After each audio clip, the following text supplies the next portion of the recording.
गंवार शूद्र पशु नारी सब ताडण के अधिकारी हे ब्रह्मवाक्य मानलं जात होतं, त्याचं पालन होत होतं. तेव्हा ज्यांनी उंबरठा ओलांडला, शेणगारा सोसला, पण स्त्रीला अक्षरांची ओळख करून दिली, तिला तिच्या स्त्रीत्वाची जाणीव करून दिली, त्या क्रांतिज्योती सावित्रीबाई फुले अजूनही त्यांना भारतरत्न पुरस्कार आपण देऊ शकलो नाही. हे देशाचं दुर्दैव. मासाहेबांचा कर्तृत्वाचा वसाडी वारसा क्रांतिज्योती सावित्रीबाई फुल्यांचा आणि नेतृत्वाचा वसाडी वारसा पुण्यश्लोक अहिल्याबाई होळकरांचा आहे. आणि त्यामुळे या महिला आरक्षण विधेयकाला विरोध असण्याचं काही कारणच उद्भवत नाही.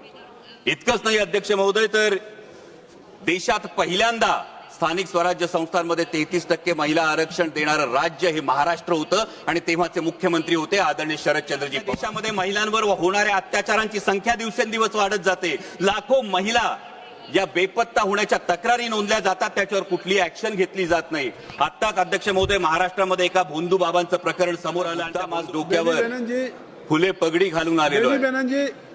कारण जेव्हा देशात ढोल गंवार शूद्र नारी सब ताडण के अधिकारी हे ब्रह्मवाक्य मानलं जात होतं, त्याचं पालन होत होतं, त्यावेळी महिलांसाठी स्त्रियांसाठी शिक्षणाची दारं खुली करणारे, जब समाज सुधारणा असेल उसके बीच से आप नहीं जाएंगे, समाज सुधारणा असेल, स्त्री सुधारणा असेल, स्त्री शिक्षण असेल. भी मैं सभी सदस्यों से एक मिनट, सभी माननीय सदस्यों से कहना चाहता हूं कि जब कोई माननीय सदस्य अगर बोल रहे हैं उनके और चेयर के बीच से क्रॉस करके मत जाएं.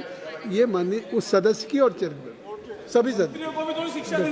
धन्यवाद अध्यक्ष महोदय. आज या ऐतिहासिक क्षणी बोलताना मुद्दाम डोक्यावर फुले पगडी घालून उभा आहे बोलायला. कारण जेव्हा या देशामध्ये ढोल गंवार शूद्र पशु नारी सब ताडण के अधिकारी हे ब्रह्मवाक्य मानलं जात होतं, त्याचं पालन होत होतं, तेव्हा स्त्री स्वातंत्र्याचा, स्त्री शिक्षणाचा पुरस्कार करणारे पहिले समाज सुधारक कोण होते, तर ते महात्मा ज्योतिराव फुले होते.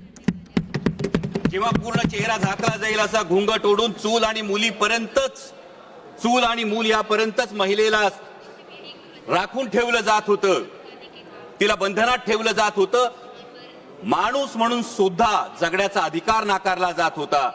तेव्हा ज्यांनी उंबरठा ओलांडला, शेणगारा सोसला, पण स्त्रीला अक्षरांची ओळख करून दिली, तिला तिच्या स्त्रीत्वाची जाणीव करून दिली, त्या क्रांतिज्योती सावित्रीबाई फुले, या फुले दाम्पत्याचं फार मोठं योगदान या संपूर्ण प्रवासात आहे. आणि आज नारी शक्ती वंदन अधिनियमाच्या अंमलबजावणीची चर्चा करत असताना महात्मा ज्योतिराव फुले आणि क्रांतिज्योती सावित्रीबाई फुले यांना अभिवादन करणं आपणा सर्वांचं कर्तव्य आहे. आणि त्याच वेळी त्यांच्या द्विजन्म शताब्दी वर्षातही अजूनही त्यांना भारतरत्न पुरस्कार आपण देऊ शकलो नाही. हे देशाचं दुर्दैव आहे.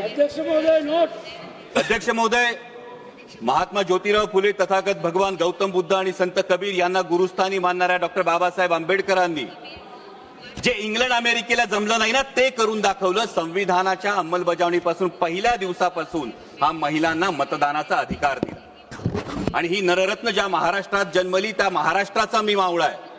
या महाराष्ट्रात एक फार मोठा मातृत्वाचा, नेतृत्वाचा आणि कर्तृत्वाचा वसाडी वारसा आहे. जो मातृत्वाचा वसाडी वारसा आहे तो राष्ट्रमाता जिजाऊ मासाहेबांचा आहे. कर्तृत्वाचा वसाडी वारसा क्रांतिज्योती सावित्रीबाई फुल्यांचा आणि नेतृत्वाचा वसाडी वारसा पुण्यश्लोक अहिल्याबाई होळकरांचा आहे. आणि त्यामुळे या महिला आरक्षण विधेयकाला विरोध असण्याचं काही कारणच उद्भवत नाही. इतकंच नाही अध्यक्ष महोदय, तर देशात पहिल्यांदा स्थानिक स्वराज्य संस्थांमध्ये 33% महिला आरक्षण देणारं राज्य हे महाराष्ट्र होतं आणि तेव्हाचे मुख्यमंत्री होते आदरणीय शरदचंद्रजी पवार साहेब.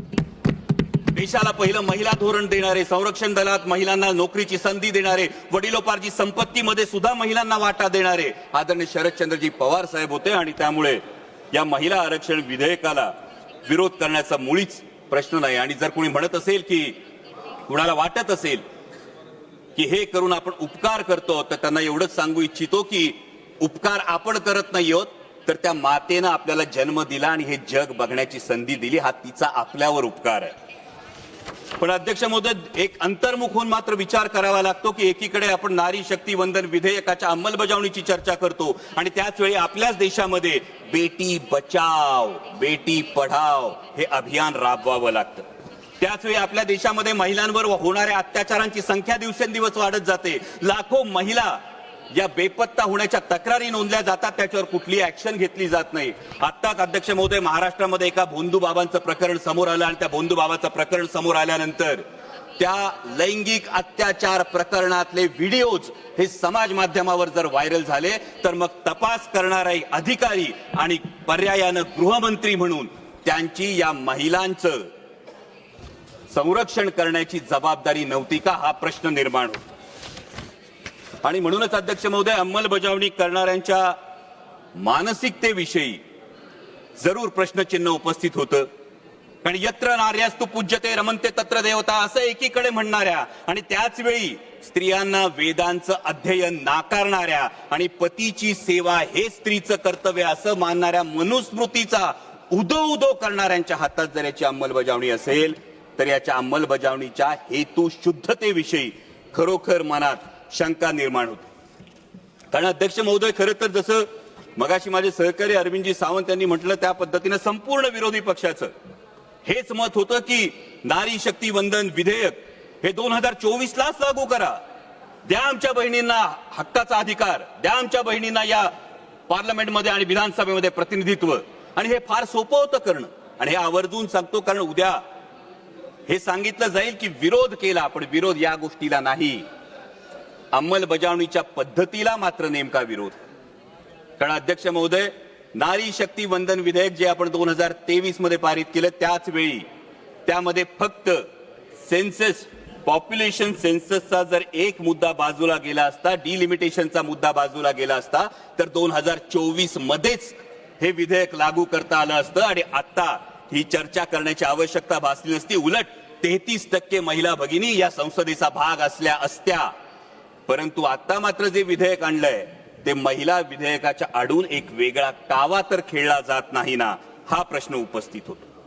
कारण एकीकडे डिलिमिटेशन नंतर 815 सदस्य होणारे हे सदस्य होत असताना उत्तरेकडच्या राज्यांना 40% प्रतिनिधित्व आणि दक्षिणेकडच्या राज्यांना जेमतेम 20% प्रतिनिधित्व मिळालं. तर एक व्यक्ती एक मत एक मूल्य हे जे तत्व आहे या तत्वाला हरताळ फासली जाणार नाही. दुसरीकडे महत्वाचा मुद्दा हा आहे की समजा शाळेमध्ये एक विद्यार्थी आहे, तो विद्यार्थी चांगला अभ्यास करतो, चांगला अभ्यास करून चांगल्या गुणांनी पास होतो. दुसरा विद्यार्थी म्हणावा तसा अभ्यास करत नाही, त्याला गुण मिळत नाही. आपण बक्षीस कुणाला देणार? चांगल्या गुणांनी पास झालेल्या की अभ्यास न करणाऱ्या विद्यार्थ्याला? दुर्दैवानं ज्या राष्ट्रीय कार्यक्रम ज्या राज्यांनी अत्यंत प्रभावीपणे राबवले, लोकसंख्या नियंत्रणात आणली, त्या राज्यांना मात्र डिलिमिटेशन मध्ये शिक्षा मिळेल का आणि ज्यांनी राबवली नाही त्यांना मात्र याच्यामध्ये सवलत मिळेल का, असा प्रश्न निर्माण होतो. दुसरा महत्वाचा मुद्दा येतो तो प्रादेशिक असमतोलाचा. दोन महत्वाचे मुद्दे सर. प्रादेशिक असमतोलाचा मुद्दा आज आपण बघतो संपूर्ण देशामध्ये शहरी भागामध्ये लोकसंख्या फार मोठ्या प्रमाणावर वाढली आहे आणि डिलिमिटेशनचा निकष हा फक्त लोकसंख्या असेल तर शहरी भागातलं प्रतिनिधित्व फार मोठ्या प्रमाणावर वाढेल आणि त्याच वेळी ग्रामीण भागाचे मुद्दे, ग्रामीण भागाचे प्रश्न मांडण्यासाठी, माझ्या शेतकऱ्यांचे, माझ्या कष्टकऱ्यांचे प्रश्न मांडण्यासाठी पुरेसं प्रतिनिधित्व मिळेल का, हा पुढचा फार महत्वाचा मुद्दा येतो. त्यानंतर जेव्हा 815 सदस्य होतील अध्यक्ष महोदय, तेव्हा या 815 सदस्यांना आज या सभागृहामध्ये अनेक सदस्य असे आहेत की ज्यांना हा प्रश्न आहे की माझा प्रश्न काळात कधी लागणार. त्यांना अनेकदा हा प्रश्न पडतो की 0 आवर मध्ये मी जी 2 मध्ये सर 0 आवर मध्ये मी मुद्दा मांडतो त्याचा मला ट्रेजरी बेंच कडून लिखित उत्तर येत नाही. मला जो खासदार निधी मिळतो तो केवळ 5 कोटी रुपयांचा मिळतो. 24 लाख लोकसंख्या असते, म्हणजे रुमाल दिला आणि कोट शिवायला सांगितलं अशी परिस्थिती आहे. माननीय स्पीकर, त्यामुळे या डिलिमिटेशनच्या विषयी जवाब देने के लिए कहा सर, कंक्लूड कर रहा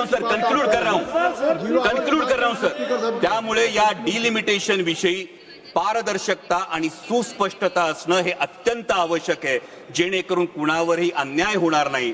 आणि त्याच वेळी जे माझे मित्र पक्षातले साथीदार आहेत त्यांना फक्त एक सल्ला देऊ इच्छितो की काही लोकांचा इतिहास असा असतो की ज्यांच्या वेळी असं म्हटलं जातं ऐसा कोई सगा नाही जिसे इन्होंने ठगा नाही. त्यामुळे यावर मतदान करताना याचा आपण जरूर भान ठेवाल अशी अपेक्षा व्यक्त करतो. आणि महिला विधेयकाला मुळीच विरोध नाही, परंतु डिलिमिटेशनच्या बाबतीत पारदर्शकता आणि सुस्पष्टता असायला हवी अशी मागणी करतो. धन्यवाद. जय शिवराय. श्री नरेश महास्के जी.